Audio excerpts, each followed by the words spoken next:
what I call digital time. This is a memory palace that I made up specifically to help you remember historical dates. And in this video, we're focusing on historical dates for the timeline of Greek literary history.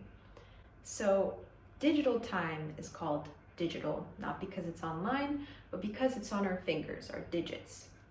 And I have to warn you, it starts out with a lot of explanation and you have to really visualize it to get it. Once you have it down, it's really useful for remembering dates, for being really good about knowing the difference between cardinal and ordinal numbers. So what it means when I say the 5th century versus the 1300s or something like that.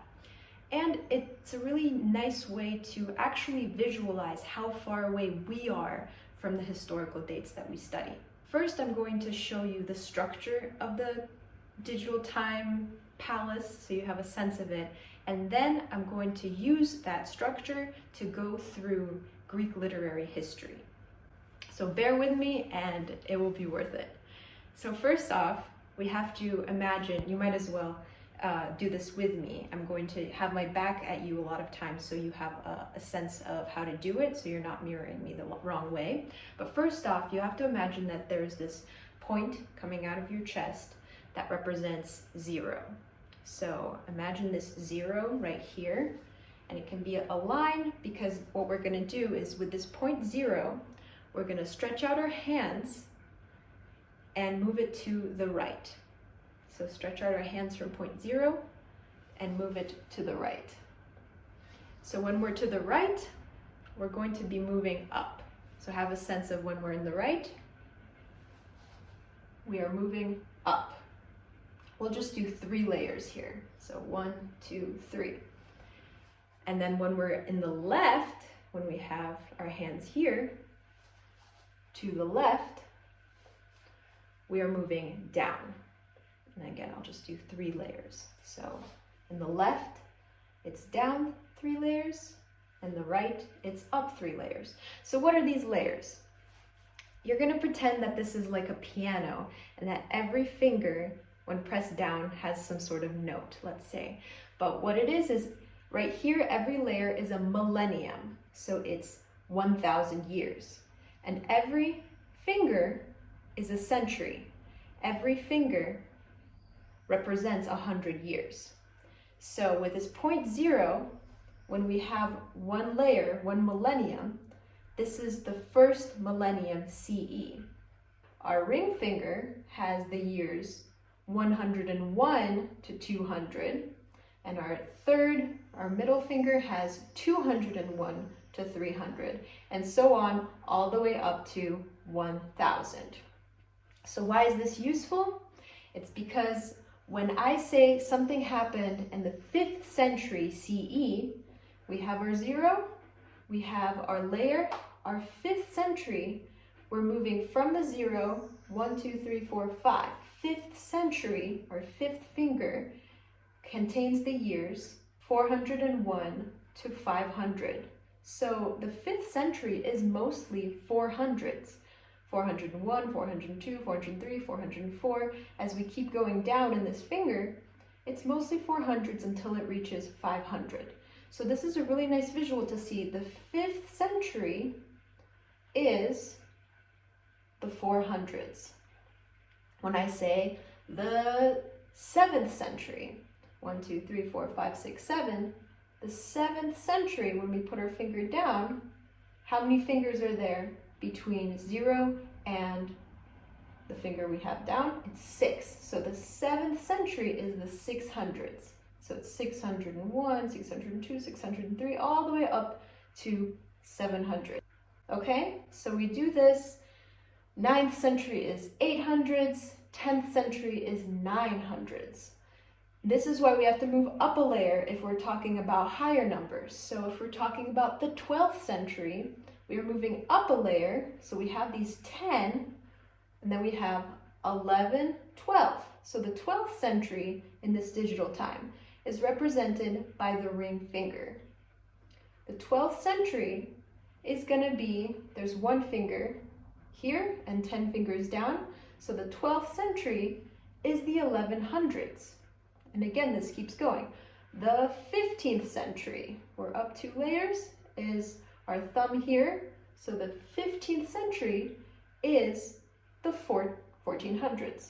15th century, 1400s, 16th century, 1500s, 17th, 16th, all the way up to, let's say, 20th century. The 20th century is on our 20th finger. So 10 fingers here and 10th finger here. The 20th century is represented by our pinky here and has all of the 1900s. So 1901, 1902, 1903, 1904, all the way to 2000. So what do we do when we want to represent our year? Right now it's 2023. How do we represent that? We have one layer, the first millennium. We have another layer, the second millennium, but we're in the 21st century, so we need a third layer, and that's going to be represented, it's always going left to right, by our pinky. So our pinky here is 2001, 2002, 2003. It's going to go all the way up to 2100. So 21st century goes up to 2100. And so as we press it down, somewhere in there is 2023. That's where we live. So 2023 is the pinky on our third layer. We go down 2 layers to get back to 0. Okay? So this whole right side keeps going up like a skyscraper, representing the future. So we keep going up for more millennia, and this is all in the CE. So this is all after 0. Okay? But we're here to study Greek literary history. So a lot of that has to do in the BCE. So this is where we take our 0 and we move everything to the left. So what that means is where everything was going this way, left to right from 0, left to right 1 millennium, left to right another millennium, and left to right a third millennium. Here, it's going right to left 1 millennium, right to left a lower millennium, right to left even a lower millennium. So I like to put the BC millennia down the farther you go, because it kind of represents archaeology. So the deeper you go, the older things are. Okay? But what that means is now we have our millennium, and let's start with the 5th century BCE, because that's so important for Greek literary history. 5th century BCE, we have to go right to left, 1, 2, 3, 4, 5. So the 5th century BCE, the thing is here is it's going backwards, because everything is backwards in BCE. So 5th century starts with 500. And then as you press it, it goes 499, 498, 497, 496, all the way down to 401.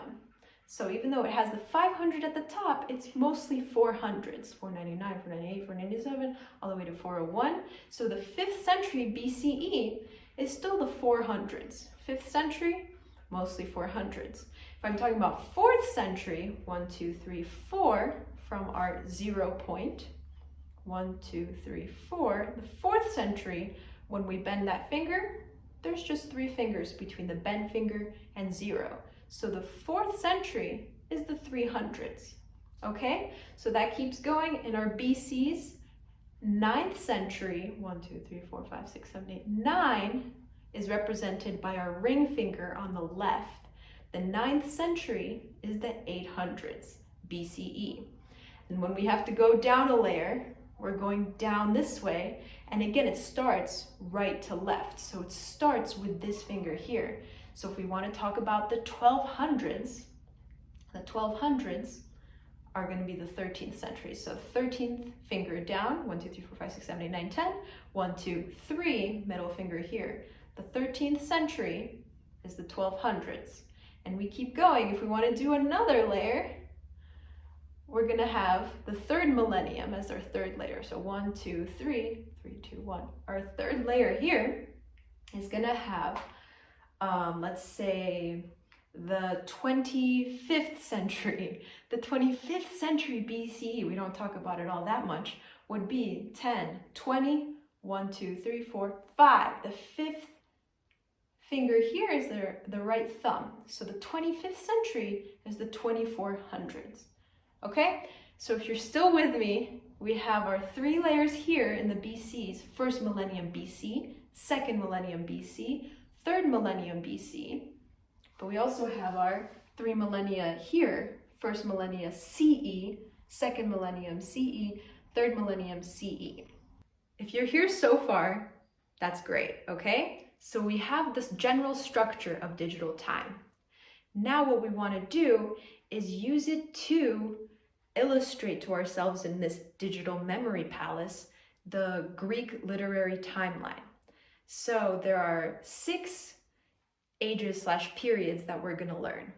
Generally, you might already learn this, but it can be fuzzy with what exactly are they, what do they do? So we have the Bronze Age, the Dark Ages, or the Iron Age. So Bronze Age, Dark Age, then we have the Archaic period, the Classical period, the Hellenistic period, and the Imperial period. So if you're here with me, this digital time is going to help us remember what exactly these 6 periods are in the Greek timeline. So we start with the Bronze Age. So let's map that out. We have to get to 3000 BC. So we have our 0, we have our first millennium BCE. That's not enough. We have to go down 3 layers. 1, 2, 3. So our pinky here in our 3rd layer, that has 3000 BCE. And we have to keep going all the way to the 1100s. So that's all of this millennium up a 2nd layer all the way to the 1100s. The 1100s, that's the 12th century. So the 12th century, all the way to 3000, 12th century. This is all the Bronze Age. That's a long time. So Bronze Age is our 3rd millennium, all the way to the 12th century. So 1100s, this finger right here, this ring finger in our 2nd period, this is where we imagine the Trojan War happened. This is where we imagine some sort of big catastrophe happened, or a whole bunch of catastrophes at once happened that signified transition, for our sake, from the Bronze Age to the Dark Ages. So the Dark Ages are going to be the 1100s, where we were with this Trojan War and collapse. We go all the way to around the 700s. So 1100s, 1000s, up a layer, 900s, 800s, 700s. So our middle finger here on this line here, this is the 8th century BCE, the 700s. This is around the time where the Dark Ages end. Okay, so it's not as long as the Bronze Age, but still, we're down a layer, 1100s, all the way up to our middle finger here. So here we are in the first millennium BCE, 700s, 8th century. This middle finger is where we imagine Homer. This is where we imagine Hesiod. This is where we imagine archaic poets, because this is the start of the Archaic period. Okay, so down a layer on our ring finger is where the Trojan War lives. Up a layer on our middle finger is where Homer lives. Now the Archaic period, that's going to be around the 700s to early 400s. So middle finger, pointer finger, thumb. Here's our big thumb for the 5th century. This is where the Archaic period ends and begins our beloved Classical period. We can imagine the Persian War right here. Later on, the Peloponnesian War right here. We can imagine a whole lot of philosophy, a whole lot of tragedy, a whole lot of comedy, all right here in the 5th century. And this Classical period keeps going until the 4th century, around 323. That's going to be in our pointer finger here. So these two right here are the Classical period. And in the 4th century, we have a guy named Alexander the Great who did a whole lot, so much so that we now have another period to think about, and that's the Hellenistic period. So around the time of his death in 323, all the way to 31 BCE, right here is the Hellenistic period. So let's review. We have the Bronze Age, so 3000 BCE, we have to go down 3 layers, 1, 2, 3, 3000 BCE all the way to the 1100s, so our ring finger, that's where we know Trojan War, it's where we know catastrophe.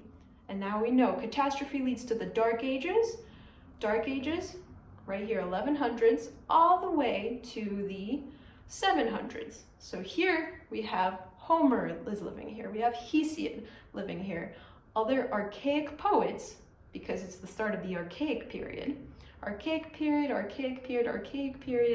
all the way to the classical period. The classical period here has a whole lot happening. The Persian Wars, the Peloponnesian Wars. The classic period keeps going with our philosophy, our comedy, our tragedy, until Alexander the Great steps up, and in his death in 323, we change from the classical period to the Hellenistic period. Hellenistic period, now we have to think of the Romans. In this first century BCE, around 31 BC, we have the idea that, oh, this is not the Hellenistic period anymore. This is the imperial period. So imperial period is our last period we're going to talk about today. It goes from 31 BCE, so sometime in our first century BCE. We're going to have to go to the CE, so we're switching to the left side of 0. We are now to the left side of 0, and it's going to go all the way to the 400s. And we know 400s is our 5th century BC, or CE, 5th century CE. Okay? So imperial period from 31 BC in our 1st century BC all the way to the 400s in the 5th century CE. Okay, so that's really good to practice, and you have a sense of, oh, on this finger, that's where we have Trojan War. On that finger, that's where we have Homer. On this finger, we have Alexander the Great. And so this little timeline is tactile. It's also visual. You can imagine this memory palace. And so you can imagine how far away Alexander the Great is to you in your pinky that we're living in.